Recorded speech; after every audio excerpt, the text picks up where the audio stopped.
Hi friends, இன்னைக்கு நம்ம சேனல்ல ஈவினிங் ஸ்நாக்ஸுக்கு டேஸ்டியான பருப்பு போலி எப்படி செய்யலான்னு பார்க்கலாம். வாங்க வீடியோக்குள்ள போகலாம். ஃபர்ஸ்ட் அதுக்கு இந்த மாதிரி ஒரு பாத்திரத்தில் 1 கப் மைதா மாவை சேர்த்துட்டு அதில் 1 ஸ்பூன் உப்பு, 1 ஸ்பூன் மஞ்சள் தூளை சேர்த்துட்டு அது கூடவே 1 ஸ்பூன் நெய்யையும் சேர்த்துட்டு நம்ம நல்லா மிக்ஸ் பண்ணிக்கலாம். அதில் கொஞ்சம் கொஞ்சமாக தண்ணி சேர்த்து சப்பாத்தி மாவை விட கொஞ்சம் லூஸாகவே பிசைஞ்சுக்கலாம். அதுதான் போலி செய்கிறதுக்கான பக்குவமும் கூட. மாவு நல்லா லூஸாகவே பிசைஞ்சு வச்சாச்சு. இப்போ இதை நம்ம மூடி போட்டுட்டு ஊற வச்சிடலாம். அப்போ தான் மாவு இன்னும் சாஃப்டாகி இன்னும் லூஸாகவும் இருக்கும்.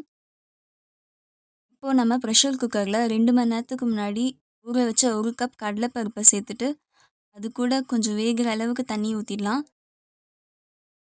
இப்போ இதை நம்ம மூடி வச்சுட்டு ஒரு 4 விசில் விட்டுடலாம்.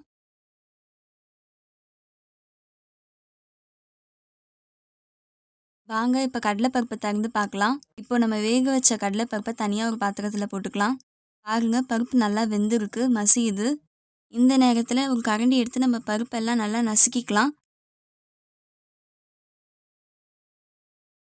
இப்போ ஒரு கடாய் வச்சுட்டு அதில் 1/2 கப் வெல்லத்தை சேர்த்துட்டு அதில் கொஞ்சோண்டு தண்ணியை ஊற்றிட்டு நம்ம வெல்லத்தை நல்லா கரைச்சி எடுத்துக்கலாம். ஏன்னா வெல்லத்தில் கொஞ்சம் கொஞ்சம் கல் இருக்கும். இந்த மாதிரி கரைச்சி எடுக்கிறதுனால வெல்லத்தில் இருக்க கல் எல்லாம் அடியில் தங்கிடும். நம்ம இதை வடிகட்டிடலாம். இப்போ இதை நம்ம வடிகட்டிடலாம். பாருங்கள், வெல்லத்தில் இருக்கிற கல்லெல்லாம் வடிகட்டியாச்சு. இப்போ நம்ம போலி உள்ள வைக்கிற பூரணத்துக்கு ரெடி பண்ணிடலாம். அதுக்கு ஒரு பேனில் இந்த வெள்ளை தண்ணியை ஊற்றிட்டு அது கூடவே நம்ம வேக வச்ச அந்த பருப்பையும் சேர்த்துடலாம். இது நல்லா திக்காகி வர அளவுக்கு நம்ம நல்லா கலந்துக்கிட்டே இருக்கலாம். பாருங்கள், கொதிக்க ஆரம்பிச்சிருக்கு. பாருங்கள், நல்லாவே திக்காக ஆரம்பிச்சிருக்கு. பாருங்கள், நல்லா திக்காயிடுச்சு. பூரணமும் ரெடி ஆயிடுச்சு.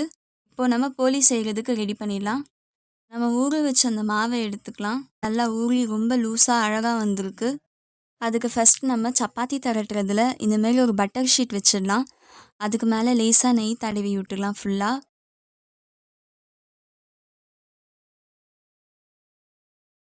இந்தமாரி மாவு எடுத்துட்டு கொஞ்சம் நம்ம நல்லாவே தட்டி விட்டுடலாம். பாருங்கள், சுற்றி தட்டி விடலாம். இது நடுவில் நம்ம ரெடி பண்ண பூரணத்தை உருண்டை பண்ணி வச்சிடலாம். இப்போ இதை சுற்றி க்ளோஸ் பண்ணி விட்டுடலாம். பாருங்கள், இந்தமாரி நல்லா க்ளோஸ் பண்ணி விட்டுடலாம்.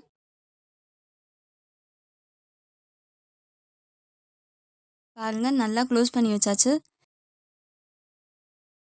இப்போ இது நம்ம மேலே இன்னொரு பட்டர் ஷீட் வச்சுட்டு சப்பாத்தி உருட்டுற மாதிரி நம்ம லேசாக உருட்டி விட்டுடலாம்.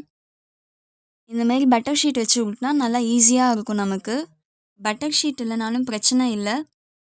ஒரு தட்டில் நெய் இல்லைனா எண்ணெயை கூட தடவிட்டு நம்ம இதில் கை வச்சு அழுத்தி அழுத்தி சுற்றி எடுத்துடலாம். இப்போ இதை நம்ம தோசைக்கல்லில் போட்டுட்டு சப்பாத்தி திருப்பி போடுற மாதிரி திருப்பி திருப்பி போட்டுடலாம்.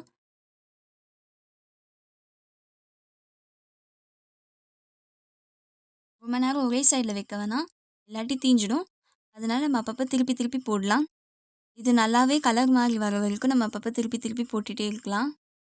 பாருங்கள், கொஞ்சம் கொஞ்சமாக கலர் மாறுது. பாருங்கள், நல்லா கலர் மாறிடுச்சு. இந்த நேரத்தில் நம்ம இது தோசைக்கல்லேருந்து எடுத்துடலாம். அவ்வளோதான், டேஸ்டியான பருப்பு போலி ரெடி ஆயிடுச்சு. இது நம்ம சுட சுட சாப்பிட்டா ரொம்ப நல்லாயிருக்கும். வீடியோ பார்த்ததுக்கு தேங்க்ஸ். லைக் பண்ணுங்கள், சப்ஸ்கிரைப் பண்ணுங்கள்.